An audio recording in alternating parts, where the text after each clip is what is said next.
Syekh Muhammad bin Abdul Karim As-Sulman Al-Madani wa Syekh Muhammad Syekh bin Dalal Al-Jazari wa Syekh Muhammad Mashmur Ahmad Ismail Al-Jazari wa Syekh Syarwan Abdul Al-Jazari wa Syekh Muhammad Jani bin Abdul Al-Madani wa nama Syekhina Mu'alimina wa walidina wa ma'adina wa ma'adina wa jirahna wa ma'adina wa nama ikhwanana muslimina wa muslimat wa mu'minina wa mu'minat أن الله تعالى يغشهم بالرحمة والمغفرة ويعيد علينا وأزواجنا وذرياتنا وبركاتهم وعلى وصالحهم وعلومنا ومعادهم وخصوصياتهم وكراماتهم في الدنيا والآخرة ونحن يرزقنا وأزواجنا وذرياتنا وطاعة ومغفرة والتوفيق والهداية والاستقامة وحسن الخاتمة في خير ولطف وعافية على هذه النية وعلى كل من نوى بسلف الصالح إلى حضرة النبي الفاتحة.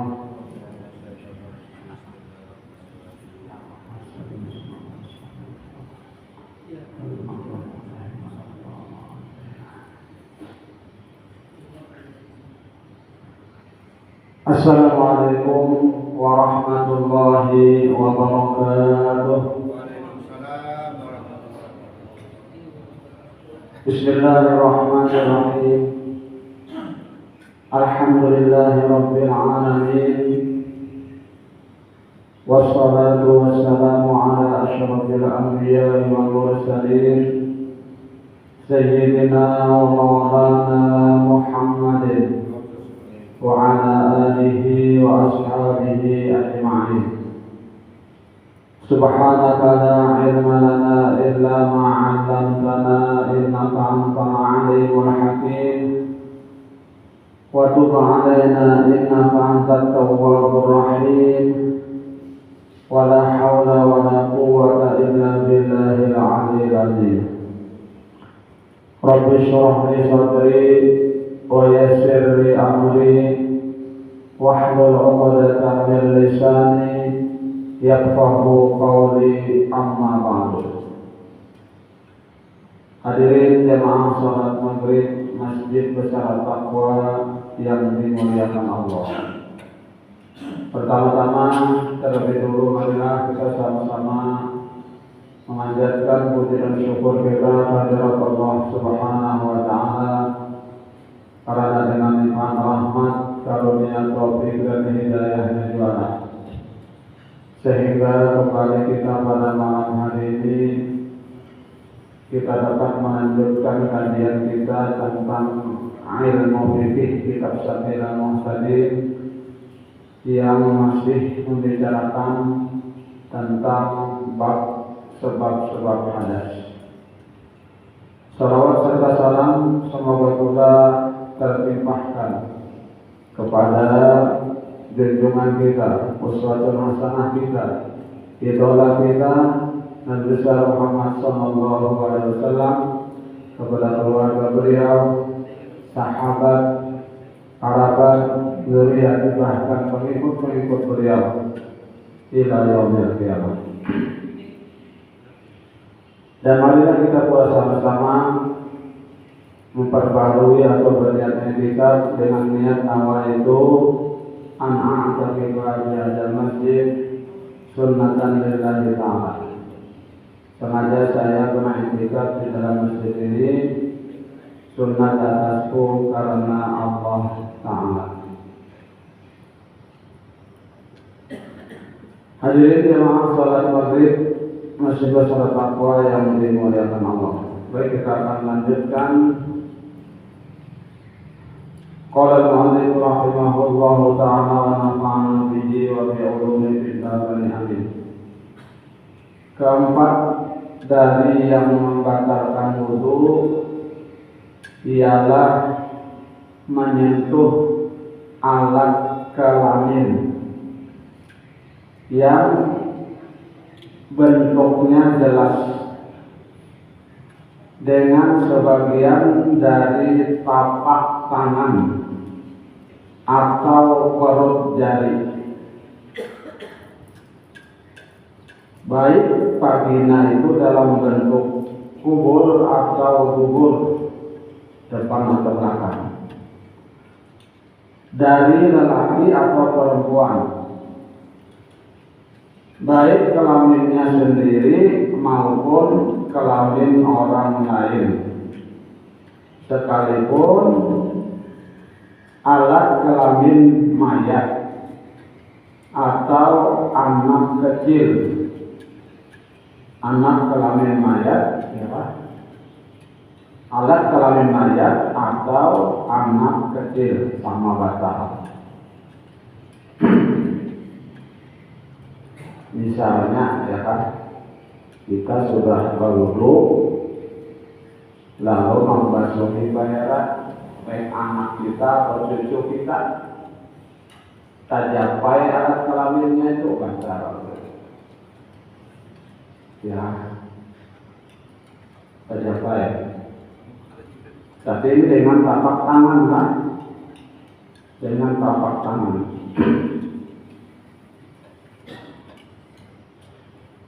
Disentuh karena lupa atau karena dipaksa orang dengan tangan asli atau tangan tambahan, baik yang menyentuh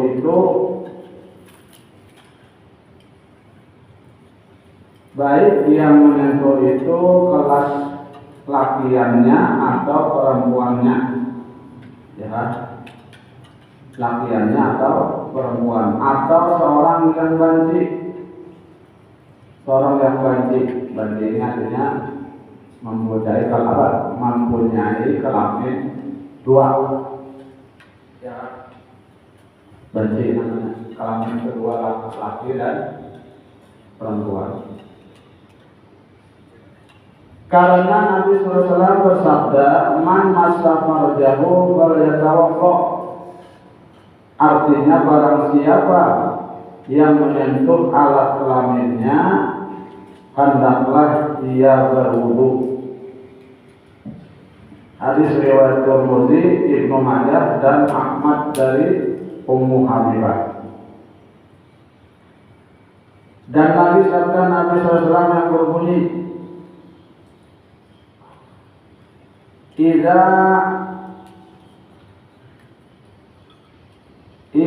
qada ahadukum biyadihi ila farjihi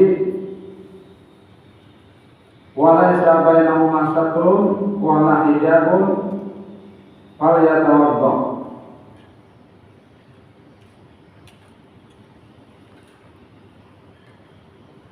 Yang artinya apabila salah seorang kamu meraba alat kelaminnya dengan tapak tangan dan tidak ada antara keduanya laki, dan tidak ada antara keduanya laki, maka hendaklah dia mengambil wudu. Hadis riwayat Ibnu Hibban dari Abi Hurairah. Alat kelamin menurut bahasa meliputi vagina bagi perempuan dan zakar bagi lelaki dan dubur bagi keduanya. Di belakang, ya, di belakang. Dubur itu belakang, tempat keluar kotoran dubur, baik lelaki atau perempuan sama. Batal wudu dengan menyentuh alat kelaminnya sendiri ditetapkan melalui nas hadis yang disebutkan di atas. Dan batal wudu karena menyentuh alat kelamin orang lain, karena menyentuh alat kelamin orang lain lebih buruk dari menyentuh alat kelaminnya sendiri. Artinya menyentuh alat kelamin seorang aja batal, ya kan? Apalagi menyentuh kelamin orang, makin buruk lagi ya kan? Nah, malah sampai orang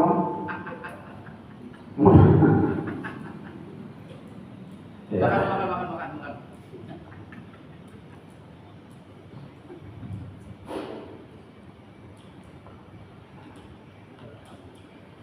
Karena melanggar kehormatan orang lain, ya kan? Melanggar kehormatan orang lain. Ada sangat orang yang digatok, ya kan? Sangat orang apalagi istilah. Tapi nggak lagi kata bapak, ya kan? Ini nampak secara langsung, kada balas, ada belapis kamu belapis kata bapak. Jadi kata bapak belapis. Karena itulah tidak batal wudu orang yang disentuh alat kelaminnya.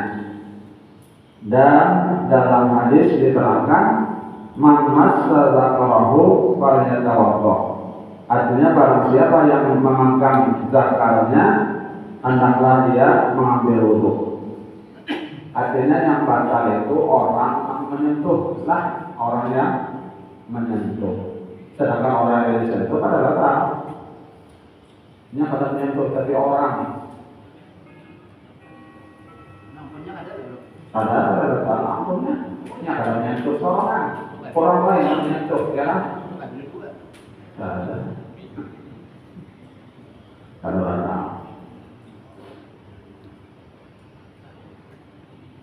Kata zakar itu umum, meliputi zakarnya sendiri dan zakar orang lain. Maka berdasarkan riwayat ini adalah batal wudu dengan memegang zakar orang lain, dengan nas pula, bukan dengan hias. Dengan nas langsung, maksudnya bukan dengan hias.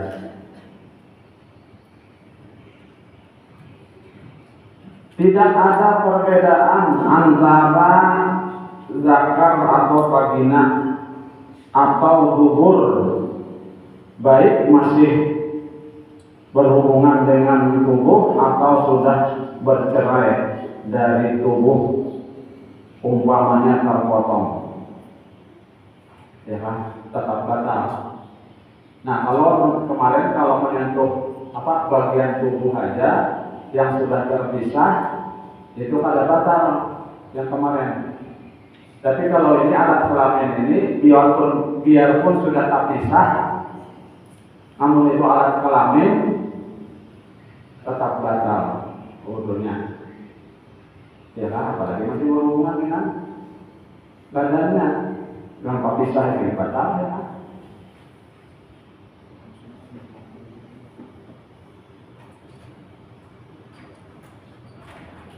Maka batal wudu dengan memegangnya, sekalipun yang terpisah tadi hanya tinggal setengah, karena masih dinamakan zakar. Setengah aja mengangkat tadi yang kita potong tadi, lalu dipegang tetapi batal. Apalagi kita kemudian, ya kan?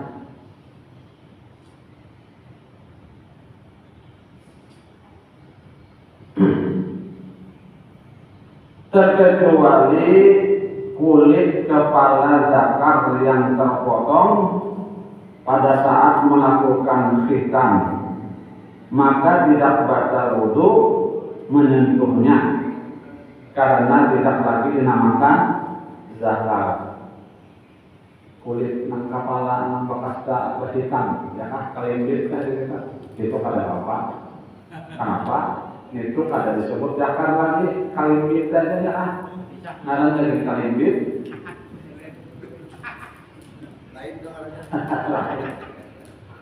Lain karena sudah yang apa lain. Namun zakar, nah zakar walaupun tak tengahnya aja.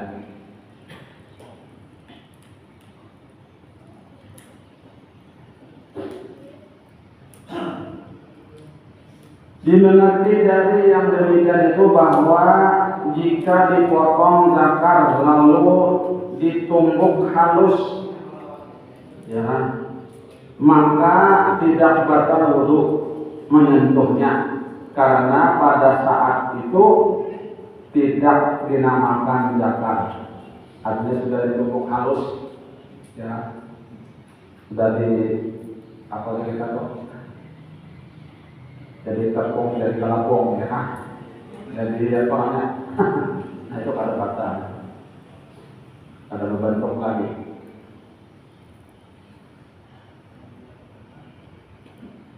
Dan juga kalau dubur dan vagina yang terpotong,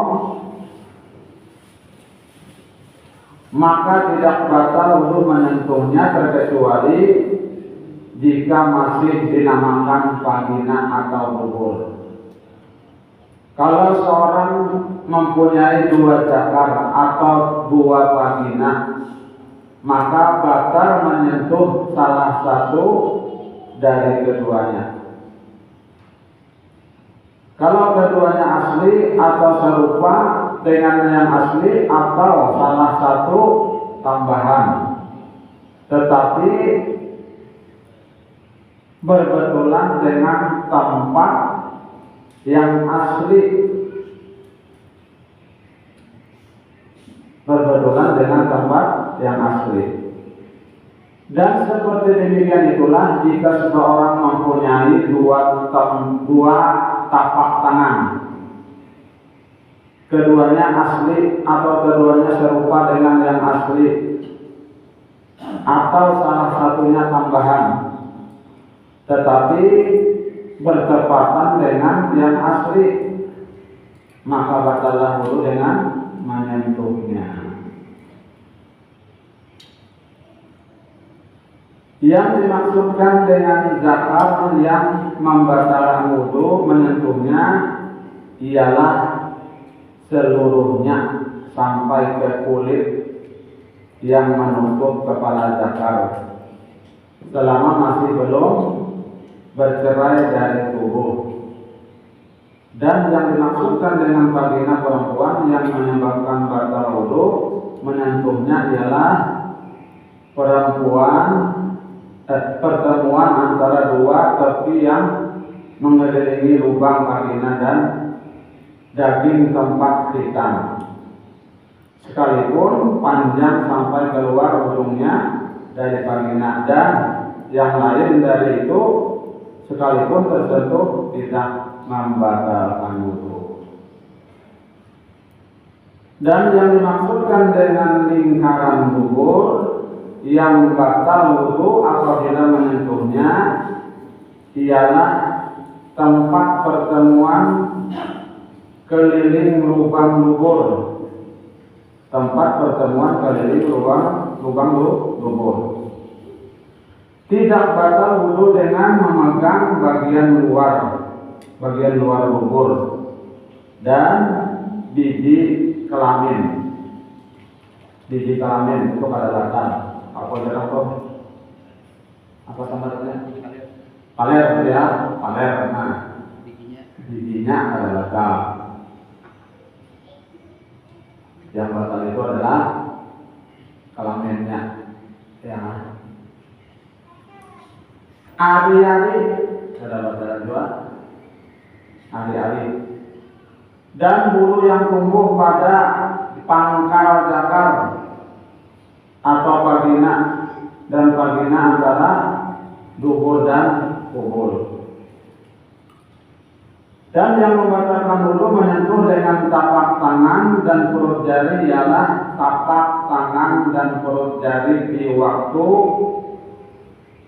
dipertemukan dengan tapak tangan dan perut jari sebelahnya dengan ditekan sedikit, dan perut ibu jari tangan sekalipun ketika dipertemukan tidak bertemu. Demikianlah kesimpulan yang diterangkan di dalam kitab Syarah Rawdah. Selain dari yang disebutkan di atas seperti ujung jari dan celah-celah jari dan tepi telapak tangan kalau tersentuh dengan zakar tidak batal wudunya. Jadi yang batal itu telapak tangan ini, jangan telapak tangannya. Jadi jarinya, kalau yang lain tadi itu ada batal.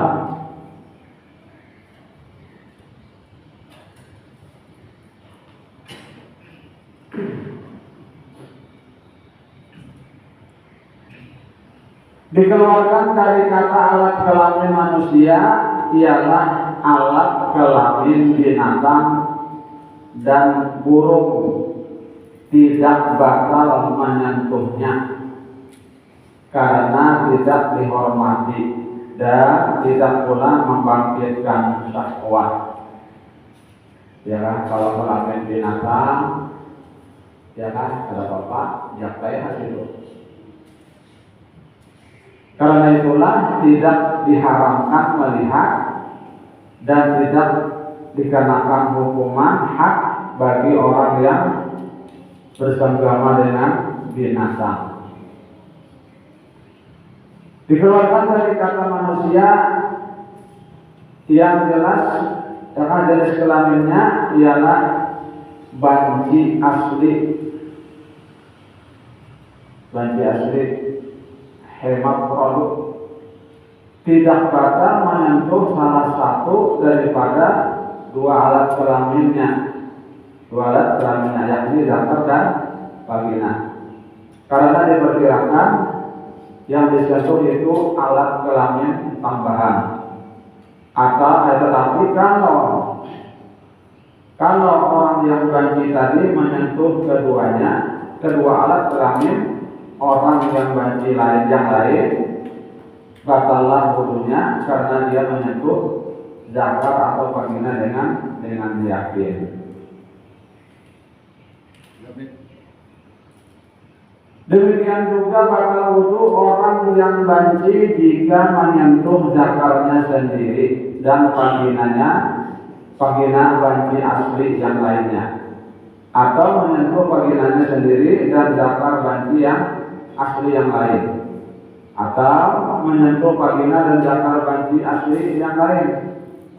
Kalau dianggap banci yang menyentuh dan yang disentuh itu lelaki, keduanya atau keduanya perempuan, maka batallah wudunya dengan menyentuh zakar atau vagina.